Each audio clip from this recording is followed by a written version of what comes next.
एक लड़की थी दीवानी सी मस्तानी सी, गलियों में घूमा करती थी और लोगों से कहा करती थी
होता सौदा तोहर नइखेनु घमाइल, उचित रुपया ले लो दीह जन किराइल।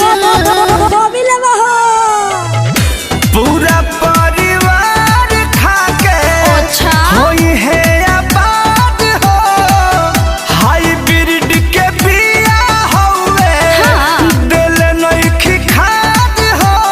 सब दे दो बजी जा फिरी जावे में सोभी, सब दे दो बजी जा फिरी जावे में सोभी।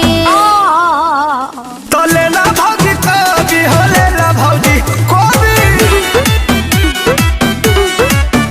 अरे लेला भौजी कभी हो लेला भौजी कोभी।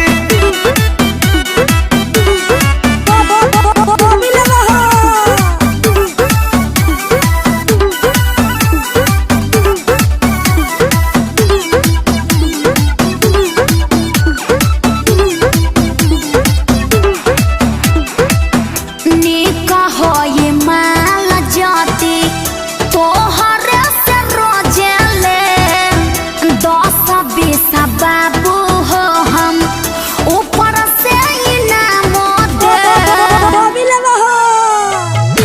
पैसा के बात नइखे, बात बा प्रेम के। ठीक है बा।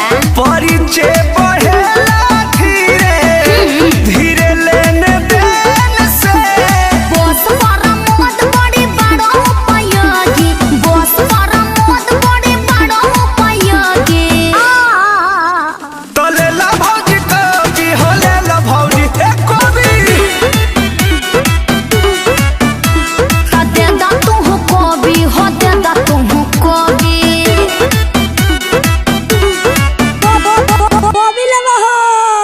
हाँ तो दे दा। आदिशक्ति फिल्म्स।